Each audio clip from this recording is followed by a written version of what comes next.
Alright, I'm getting ready to cook dinner, and I just wanted to show off my cook kit a little bit, just to document it. I've done it before, but a couple things have changed. But I'm off on a little remote spot near my campsite on a little knoll to get some breeze to keep the bugs down a little bit. But this is my small, around 9-ounce or so cook kit that I made originally for backpacking, and it works great. I also use it on solo canoe trips just because of the weight and size, and it has everything I need for one person. It works really well, so kind of don't always use it, but I'm going to this trip. So anyhow, there's a Tyvek bag that goes around this, just with a roll down top that my wife made me, but I have already taken it out of the bag. But this is gonna start with the pot cozy, Reflectix pot cozy for cooking, for rehydrating and cooking the food. Cozy.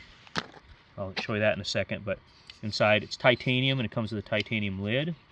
There's a lot of stuff inside here, all packed inside, so I'll pull it out and kind of show it off a little bit.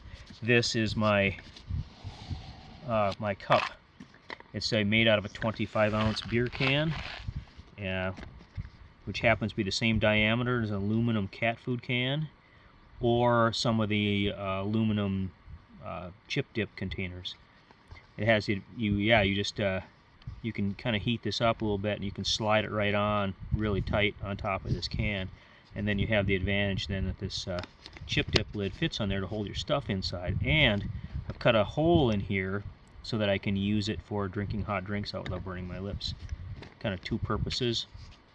Put that down here. Inside I've got a couple of stoves. By the way, they're alcohol stoves. This guy is a Fancy Feast style stove. I call it Fancy Bud because it's made with a Budweiser bottle that I made it with, and it just sits in here with a fiberglass wick. I've got a small measuring cup for measuring the alcohol. Also in here I've got an extra cat, they call it a cat stove, just made from a small cat food can. It's a pretty simple basic stove. Just pour the alcohol in it and light it. It's kind of a backup emergency type of stove. It does actually work really good in the wind even. It just works no matter what, so I have it with. Waste nothing. And I have one of these Minnesota DNR emergency bandanas. It's kind of nice to have for grabbing the pots and things like that when they're hot. And it also has a second purpose of, if you really were in an emergency situation, there's a lot of good information printed on here. If nothing else, gives you something to read if you're scared and lost or whatever, to help calm you down. Oh, and then this cup fits in this little cozy I made out of Reflectix, just a really thin version. That fits in there for keeping drinks warm. Okay, to the main pot. This thing. Here's my main pot. Thai Hawks 900 milliliter. Got it off of Amazon, pretty cheap. In here, I've got a spoon. I've got just a Lexan camping spoon. Cut the handle off. Made this little wooden cherry adapter that with a rectangular hole. Slide it in my spoon, and now I have a spoon, and it's short enough when I take it apart to fit back in the pot. Looks good. Bic lighter.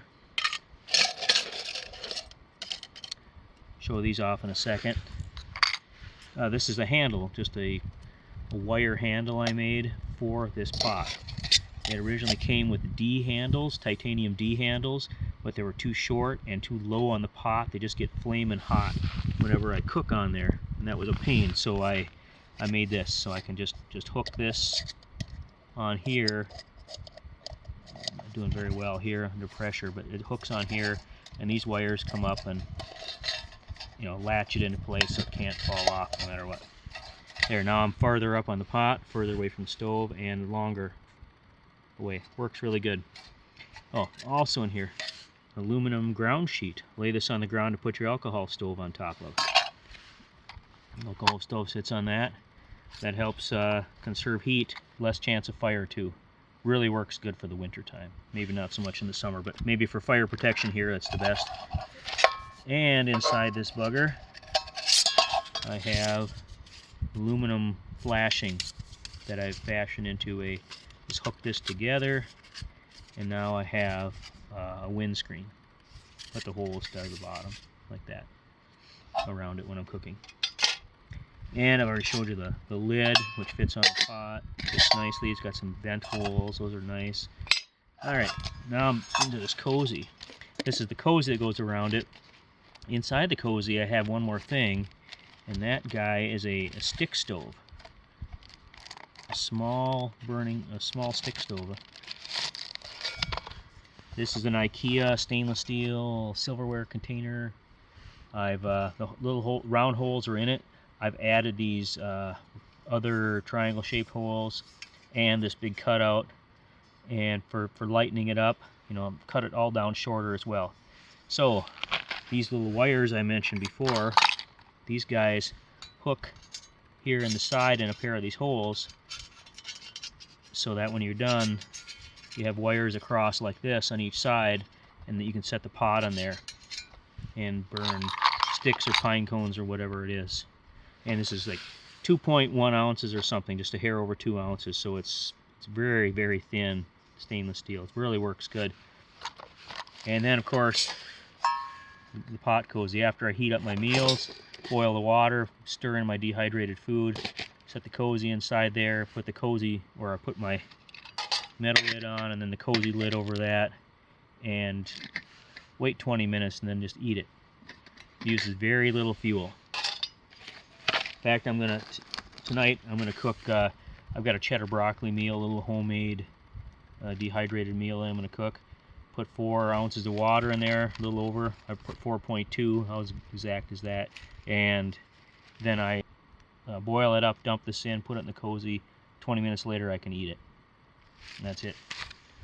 All right, that's a tour of my cook kit.